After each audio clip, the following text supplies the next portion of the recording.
Olá, você que acompanha a TV Cidade. Estamos começando aqui mais um episódio do nosso podcast. Hoje estamos recebendo aqui o oftalmologista Dr. Vinícius Romano. É com ele que vamos falar agora. Boa tarde, doutor. Boa tarde, Alex. É um prazer estar aqui. Obrigado pelo convite. Boa tarde a todos. Espero poder contribuir hoje aqui na entrevista aqui no podcast. Ô, doutor, para a gente começar aqui, eu gostaria de fazer uma pergunta que é o seguinte: o senhor poderia ter feito medicina, odonto, educação física, qualquer outra profissão? Por que o senhor escolheu a oftalmologia? A oftalmologia, assim, a medicina eu escolhi por causa do meu avô. Meu avô era médico, ele era boliviano, veio, formou aqui e ficou na cidade de Poços de Caldas, eu sou natural de lá. E aí ele me influenciou muito nessa escolha, né? Quanto à oftalmologia, eu tinha alguns parentes que eram oftalmologistas e a gente sempre conversou durante a minha formação. E aí isso foi me estimulando, né? Porque a oftalmologia é uma área que tem a parte clínica, tem a parte cirúrgica, tem os procedimentos. Então tem as duas vertentes, né? Onde a gente pode estar trabalhando e ajudando os pacientes aí dos dois lados. E faz bastante tempo já que o senhor está trabalhando nessa área, e desde quando o senhor começou, já alterou bastante coisa na oftalmologia, já teve alguns avanços, como é que foi? Eu estou desde 2014, desde que eu entrei na residência, né? E em 2017 ainda, depois eu fiz especialização na parte de cirurgia de catarata, e de lá de 2019 para cá, então eu tenho só operado, né? E agora quando eu voltei para o sul de Minas, que eu acabei voltando para a parte clínica, meu foco sempre é cirurgia, e de lá para cá mudou bastante, se for ver, a oftalmologia, ela é uma especialidade muito nova na medicina, né? Nos últimos 50 anos saiu muita cirurgia nova, muita tecnologia, como lentes multifocais para implante de catarata, né? As lentes intraoculares. Tem as cirurgias refrativas que corrigem a laser, né? O grau de miopia, astigmatismo, hipermetropia, novos tratamentos para doenças de retina. Então, assim, nos últimos anos tem saído bastante coisa, graças a Deus, então isso é muito bom para dar mais conforto para os pacientes. Também tem doenças que são o prognóstico que era ruim, agora melhorou, então a gente tem mais coisa para estar fazendo e tem evoluído bastante, né? Ainda mais agora com esses microchips, nanotecnologia, inteligência artificial, acho que ainda vai ajudar bastante. Muita coisa, né? Aqui o senhor falou que é especialista em catarata, né? O que é exatamente a catarata? Então a catarata, o que ela é? Eu costumo explicar para o nosso paciente que nosso olho tem uma máquina fotográfica, né? Então a gente tem uma lente natural dentro do olho. Essa lente natural, ela fica atrás do colorido do olho, da íris, né? Que chama cristalino. Então como se fosse a lente da nossa máquina. E com a idade, o processo de envelhecimento do olho, essa lente ela vai perdendo a transparência dela. Isso se dá aos poucos, principalmente após 55, 60 anos, naturalmente, né? E conforme ela vai evoluindo, vai entrando menos luz dentro do olho, essa luz dispersa, e aí a nossa visão vai ficando mais embaçada, mesmo com o óculos, a qualidade se perde, você perde tanto primeiro qualidade, né? Você começa a enxergar mais embaçado, perde a questão do contraste, do brilho, e depois vai perdendo quantidade também, porque o que você enxergava não consegue enxergar mais, porque ela não deixa passar luz, né? Tá. Mas quais são assim, os sintomas mesmo da catarata? É mais ou menos isso ou tem mais algumas outras coisas? Isso, baixa visual, sensibilidade à luz. Mas só para longe, para perto ou tudo? Atrapalha em todas as situações, principalmente para longe, atrapalha mais. Porque a catarata, como ela deixa o cristalino mais gordinho, ela tende a deixar o paciente mais míope. Então ela atrapalha muito para longe, e para perto o paciente consegue até enxergar, mas sem qualidade. Ele enxerga as coisas mais amareladas também, sem brilho. Então é nesse ponto que já está atrapalhando, já é indicada a cirurgia para a troca desse cristalino doente, para colocar uma lente intraocular para substituir e recuperar a visão, transparência. E hoje em dia está muito bom que a gente consegue não só corrigir a catarata, mas a gente consegue... Então ela tem cura, então, a catarata? Tem, graças a Deus. E a gente até fica satisfeito quando o paciente tem uma baixa de visão e tem catarata.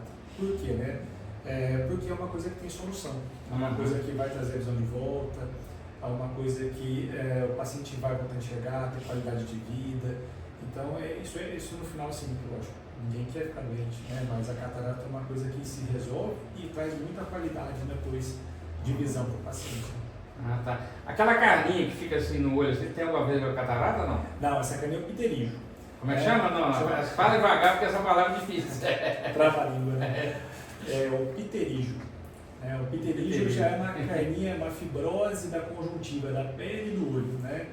E essa fibrose se dá por conta de inflamações recorrentes, normalmente quem trabalha muito exposto ao sol, aí ela começa a crescer sobre a tampinha do olho, e é lógico, se ela chegar no pretinho do olho, ela tampa e a visão também fica ruim. Aí atrapalha bastante a qualidade de visão, então a gente não aconselha, caso a pessoa veja que está aumentando com o tempo, esperar muito tempo. E como é que está, voltando na catarata, né, a tecnologia hoje para essas cirurgias de catarata? Tá avançando cada vez mais, né? Como eu falei, hoje os materiais cirúrgicos estão melhorando bastante, tá? Então o tempo de cirurgia tem diminuído, a recuperação tem melhorado, porque tem inflamado menos o olho, então a recuperação é muito mais rápida. Então hoje o pós-operatório o pós-operatório ele é muito rápido, né? Hoje em dia a gente tem indicado a cirurgia com menos evolução da catarata, né? Com a menor evolução, quer dizer, né? Então a gente notou que o paciente está tendo um problema de visão, já está incomodando, a gente já opera. A gente não espera chegar a um ponto de ficar péssimo para operar, porque o mais importante é trazer o paciente de volta para ter uma qualidade de visão, poder trabalhar, fazer suas atividades, né? E manter a parte social dele ativa, né? Então hoje em dia também a questão das lentes intraoculares, como eu já falei, elas têm melhorado cada vez mais, né? Então hoje em dia tem lentes trifocais, pentafocais, onde vai abranger as distâncias para o paciente ter uma maior independência mesmo dos óculos até. A gente consegue programar para ficar o mais independente possível em relação aos óculos. Tá. Você falou em óculos aí, eu lembrei o seguinte, com qual idade a pessoa precisa ir ao oftalmologista? Ele precisa começar a sentir alguma coisa ou não? Ou chega uma certa idade, eu vou ter que ir no oftalmologista. A criança tem uma certa idade para ir ou não? Não, a gente não precisa esperar não. A gente sempre aconselha, né, os pais já levarem com um aninho, tá? Por quê? Porque assim, quando a criança não vai se queixar, muitas das vezes, e ela tem a visão muito o mundo da criança é próximo, né? Então a gente não percebe tanto no início. Então por isso que a gente já pede para levar com 2 aninhos para fazer uma consulta de rotina. Aí nessa consulta de rotina vai ver a questão se tem estrabismo, desvio no olho no caso, né? Se tem algum grau a mais que ele precisa já começar a ser tratado, senão vai prejudicar a visão.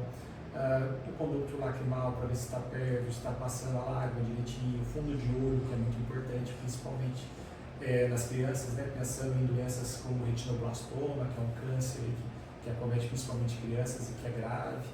Então, assim, 1 aninho, 2, já pode levar o oftalmologista para fazer a rotina e vai fazer uma avaliação muito mais complexa do que só o óculos, né? Tá. Então o recado que você daria aos pais é que já tem que levar agora já 1 ou 2 aninhos. Faça uma rotina, né? E depois anualmente mesmo que faça essa rotina importante para todo mundo, né?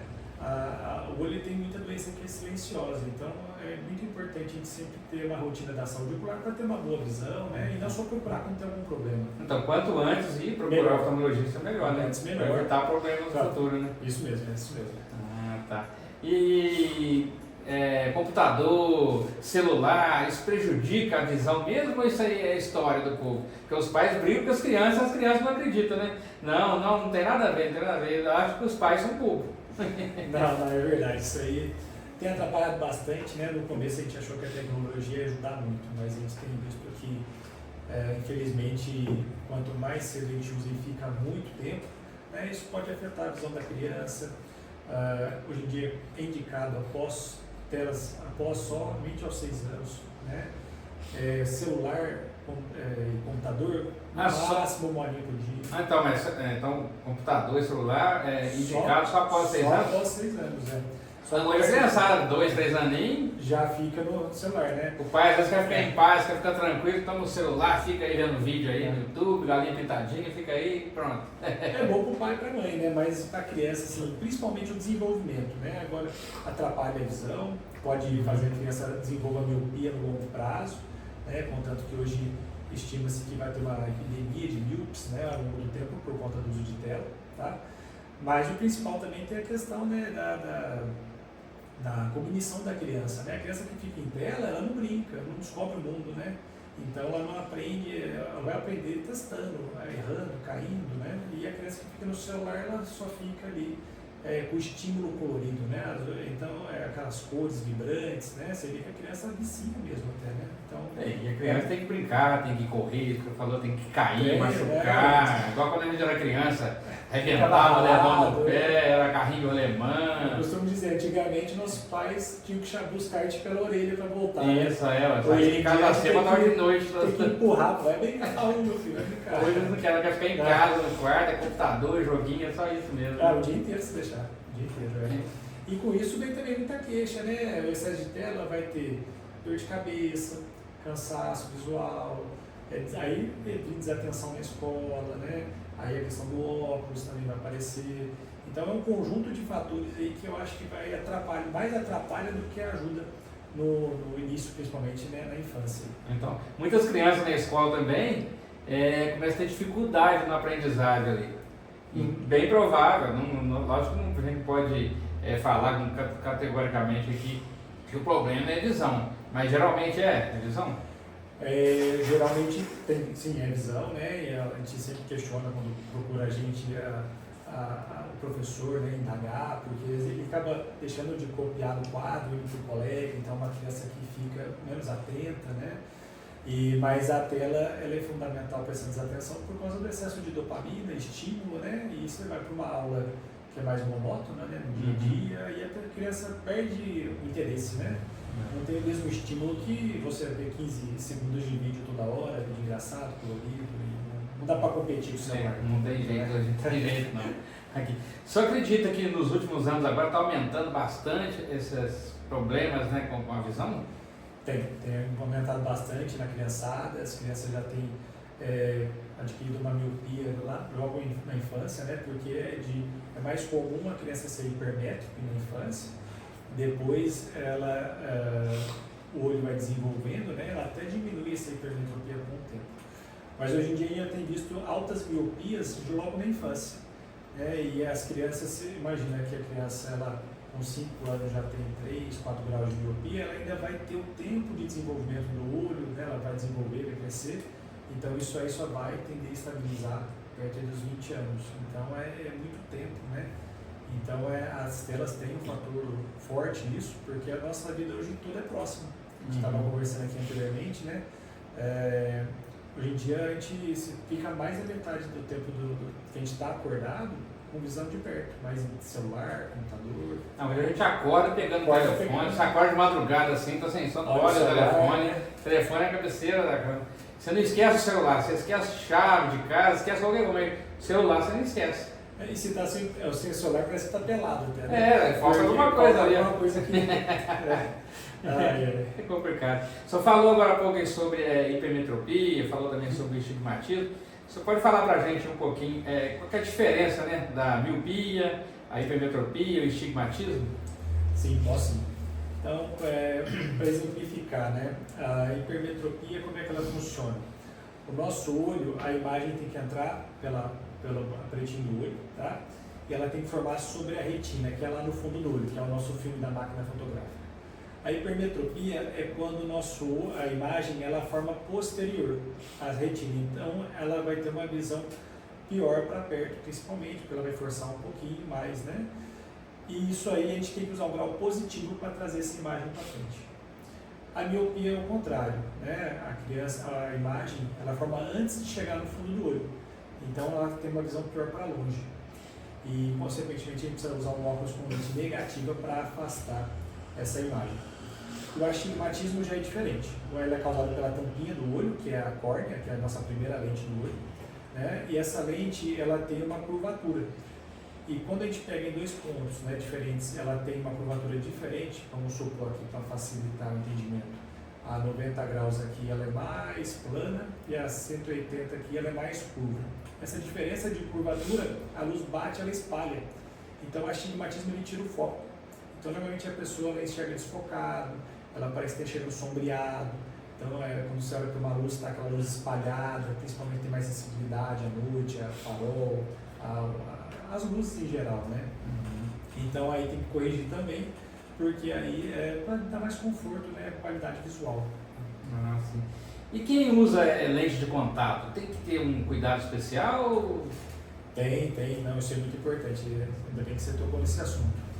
A lente de contato, muita gente acaba dormindo com ela, mergulha, nada, toma banho, né? E são alguns riscos que, principalmente, que a gente contraindica isso aí, né? Por quê? Porque existem algumas bactérias, protozoários que têm afinidade pela lente de contato e elas vêm pela água. Por isso que uma das indicações nossas é não tomar banho, não mergulhar, e até na hora de armazenar ela, não colocar nem soro fisiológico nem água. Porque senão a água contamina a lente, né? A pessoa coloca e aí acaba contaminando o olho. Mas todo mundo faz isso, né? Coloca a lente de contato, soro fisiológico. Todo mundo faz, mas não pode, né? Aí normalmente a gente sempre indica o produto próprio para armazenar, né? Tem as marcas, né, diferenciadas, mas aí porque elas são bactericidas, bacteriostáticas, fungicidas, isso tudo para não ter proliferação bacteriana no estojo, né? Então é muito importante armazenar corretamente, fazer a higienização da lente corretamente. Tem que lavar a lente todos os dias? Todo dia com um produto próprio. Na hora que colocar você limpa e depois na hora que tirar você limpa, troca na caixinha e depois guarda, enche novamente e guarda. Quando eu usava a lente, então, eu fazia tudo errado, né? Será que é por isso que pode ter acontecido isso, prejudicado minha visão, mais ou não? Não tem nada a ver? Graças a Deus não, mas assim, o risco era de uma infecção, né? A gente fica muito preocupado com infecção, porque se contamina a córnea, deixa uma cicatriz, pode deixar uma sequela, e dependendo do grau da infecção, pode levar até a cegueira. Então, assim, a gente realmente contraindica o uso de água, né, para limpeza ou para armazenar. Nada de dormir com lente também, porque quando você coloca a lente, atrapalha a oxigenação da córnea, atrapalha a lubrificação do olho. E quando a gente dorme, justamente não ocorre essa troca, né? Porque o olho está fechado e o que faz a troca da lágrima é o piscar. Então isso pode machucar e também predispor uma infecção depois. Ah, tá. E a pessoa quando está usando a lente, porque a lente ali às vezes mistura ali, né? Tem algum problema? Mistura o lado direito, o lado esquerdo, alguma coisa desse tipo? Depende, né? Se o grau for muito diferente, mas a pessoa percebe, né? Se trocar, porque ela vai começar a enxergar mal. Ah, tá. E quando fica aquela areinha lá, aquela areia? Porque a lente às vezes coloca do lado, é o contrário também, porque tem o lado certo. Tem o lado certo, tem? E quando ele coloca do lado errado, aí fica aquela areinha no olho? Quando coloca do lado errado, ela não encaixa direito, aí fica raspando, né? Então aí... A pessoa percebe que tem uma coisa errada. Ela percebe, começa a incomodar, começa a pegar, o olho fica vermelho, irritado. Aí tem que verificar o que aconteceu. Vamos tirar, limpar ela, coloca de novo. Se continuar irritado, aí a gente pede para trocar, e quando a lente está, o ideal assim, tem lentes mensais, quinzenais, né? Para não passar o tempo e trocar a lente, né? Mas às vezes transparente, assim, não dá para saber qual é o lado certo? Como é que faz para saber? Não, dá para perceber assim, quando você coloca a lente no dedo, né? Você vai ver a concavidade dela. Eu costumo falar que quando ela levanta a saia no final, está do lado errado. E quando a concavidade está certinha, bonitinha, aí está do lado certo. Mas é bem... Dá para perceber, não? Porque na hora que ela faz a curva dela aqui, ela não fica certinho no final, ela levanta a sainha aqui dela, né? Então aí você vê que a curvatura fica diferente e aí é só trocar. Eu sempre quando eu ia colocar o pau na dúvida, será que esse negócio está certo, errado, às vezes incomodava, eu tirava e falava, sei não, depois virava para o outro lado e ficava incomodando do mesmo jeito, falei, e agora?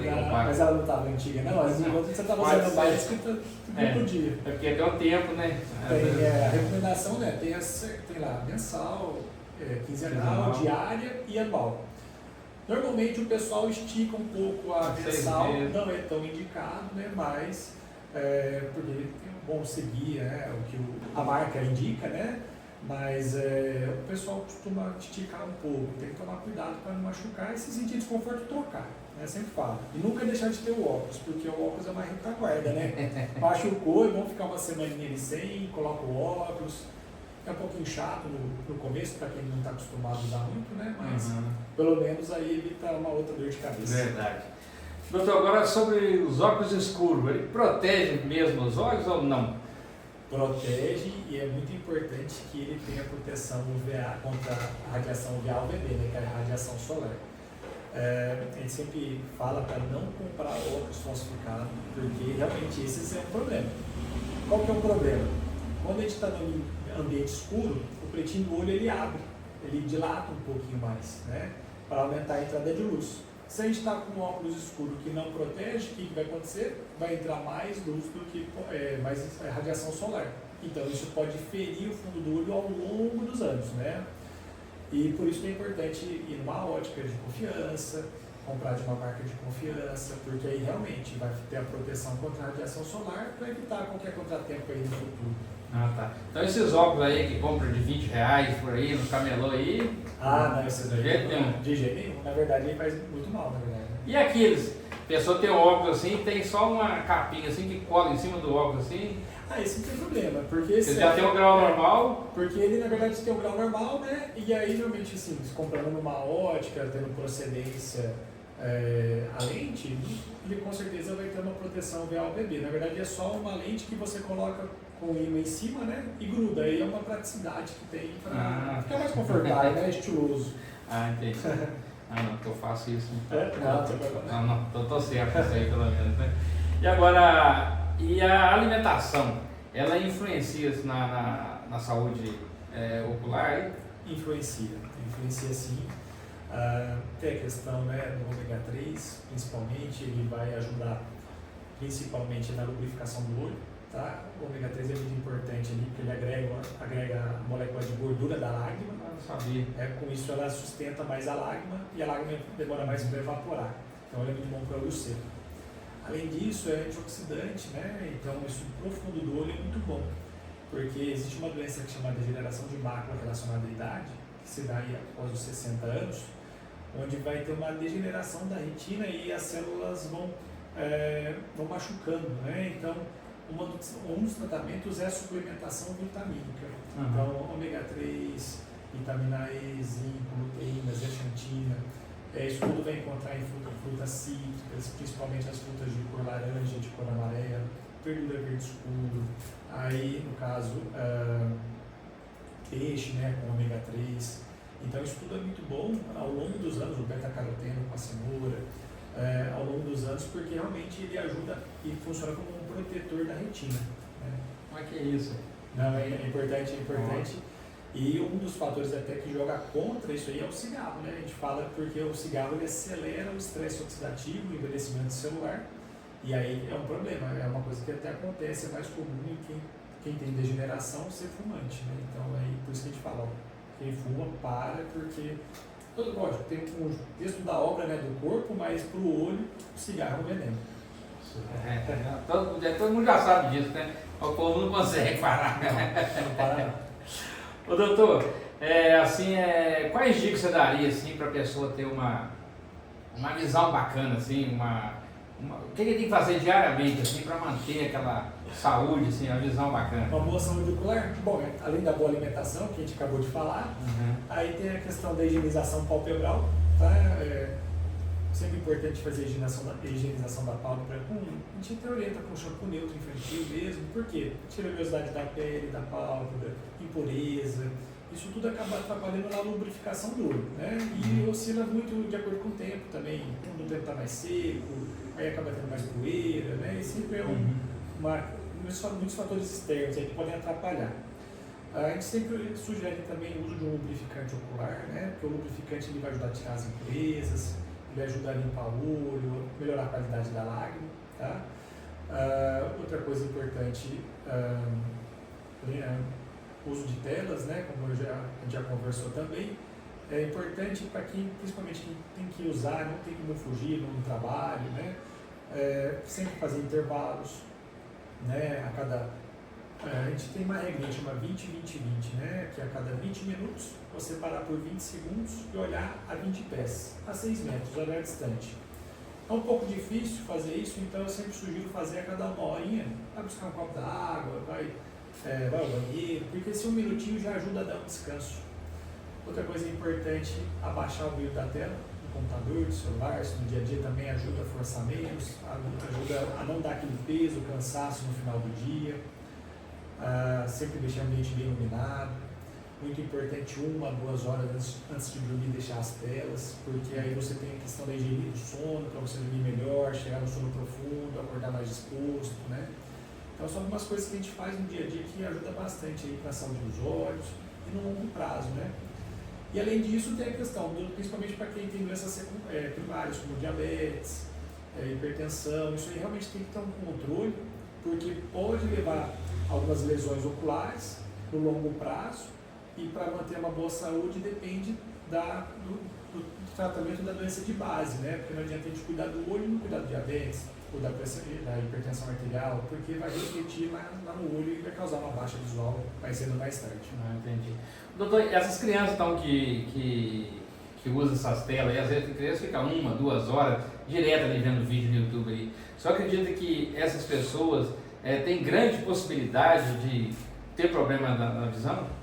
Elas têm grande possibilidade de desenvolver um grau, né? Vai ter uma miopia com o tempo, né? Então isso aí pode começar a forçar a vista, né? Fica muito condicionado, o músculo que faz o ajuste da visão, ele fica condicionado à visão próxima, né? Então com o tempo ela pode desenvolver uma miopia, e essa miopia avançar com os anos, né? Até estabilizar, então isso pode, que vai prejudicar, mas vai ter esse desconforto de usar o óculos, né? É horrível, né? É ruim, né? Você não usa, né? Não uso, graças a Deus não uso. Na família, alguém usa ou não? Não, só a esposa? Sim, assim. minha esposa usa, ela é míope. Minhas crianças a gente levou, fez uma rotina agora, e elas ainda não estão, mas elas tendem a ter miopia.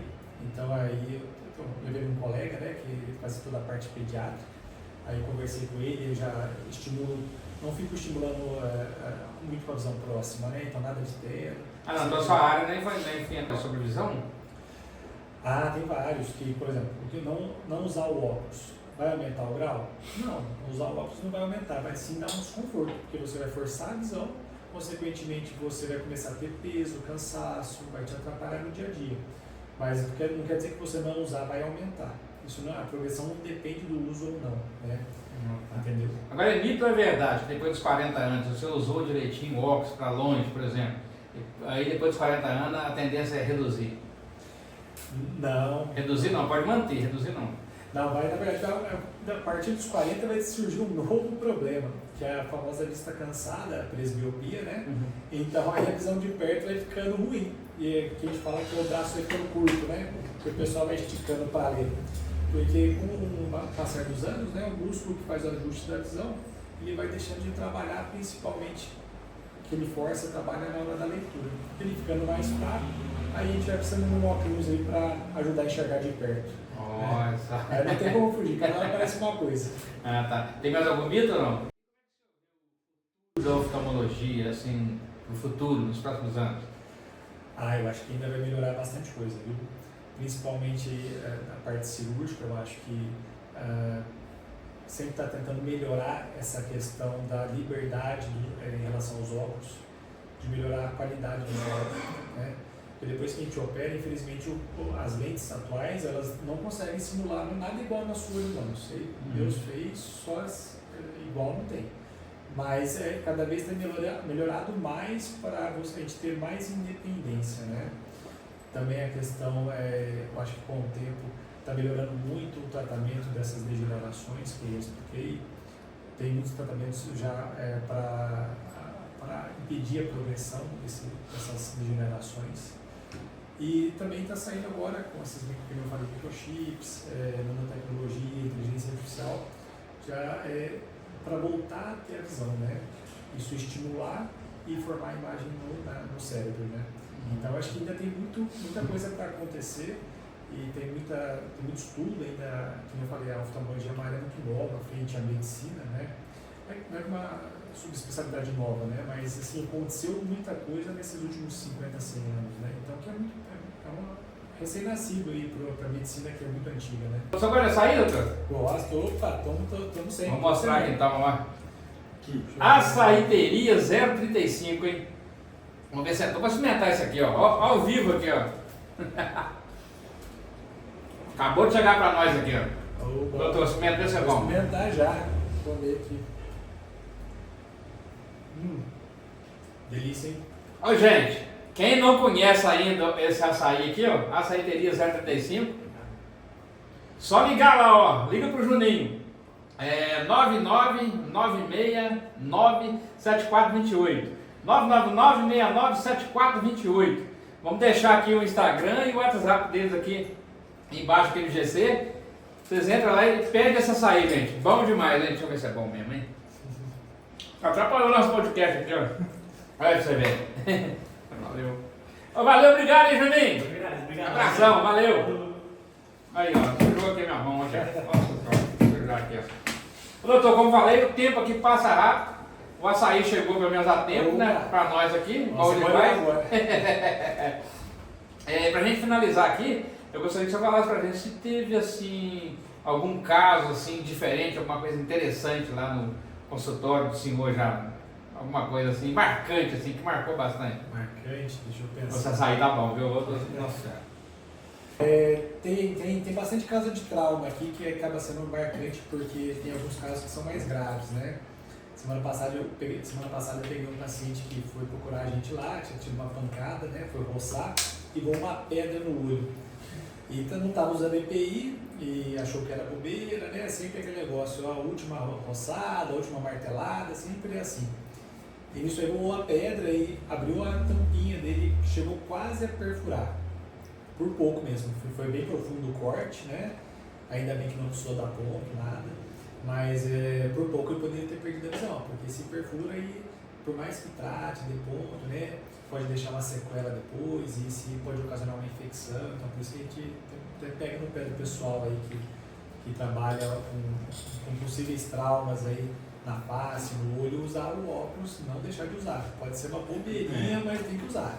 É necessário, né? Não pode dar uma martelada, usa o óculos, porque senão é essa única martelada que o prego espirra e vai direto no olho. Uhum. Doutor, para a gente finalizar então, você poderia deixar um recado para a população aí, o que eles têm que fazer quando estiver sentindo assim, um probleminha na vista, quem que eles têm que procurar, onde que eles têm que ir, fala para a gente aí. Ó, o que é importante? Prevenção. É a minha dica aqui, porque a gente costuma negligenciar a visão quando está tudo bem. E isso é importante a gente ter uma rotina de consulta anual, pelo menos anual, porque tem muita doença que é prevenível, tem muita doença que é tratável, né? E se a gente esperar sentir algum problema para ir atrás, assim quando pode ser tarde, né? Que nem glaucoma, degeneração, são coisas que a gente não consegue voltar, a gente consegue estabilizar, entendeu? Então por isso que é importante, vai no oftalmologista, é importante não só ver a questão do óculos, né? Não, mas fala do oftalmologista, né? Doutor, já dá o endereço, faz o merchandising já aí, dá o endereço da clínica, fala quem ele tem que procurar, é isso aí. Não, procura a gente lá, a gente está aqui na Celso Veiga, né? Próximo ao Rex aqui, na número 30. E a gente está todas as terças e sextas lá o dia inteiro. Procurar a Camila lá. O nosso telefone Pode falar, telefone. É 99892-7805. Procura a gente lá, a gente está sempre à disposição. Principalmente, não deixa de fazer a consulta de rotina, mas qualquer urgência também a gente pode procurar. A gente faz cirurgia de catarata, de pterígio, a gente tem feito aqui na cidade. Então isso tem sido muito bom, porque o paciente no cidadão não precisa mais sair daqui para ir para Lavras para tratar. A gente consegue fazer tudo para cá e atender toda essa demanda aí. Certo. E no Instagram também tem as informações, né? Tem nosso Instagram, meu Instagram é @Dr. Vinícius Romano. Tem vários posts de dicas, orientações, né? Tem o nosso telefone de contato lá, tanto aqui de Nepomuceno quanto de Lavras, que a gente faz atendimento lá também. Então a gente está à disposição aí, o que precisar, a gente está junto aí. Mas o principal é a prevenção, né? Não deixa de prevenir. Isso mesmo, doutor. Muito obrigado aí por essa oportunidade de aprender um pouquinho aqui. A gente fica bastante agradecido aí pela presença. Obrigado a você, Alex. Obrigado pelo convite, pela oportunidade aqui. Um abraço aí para todos. É isso aí. Então, pessoal, até a semana que vem com mais um podcast.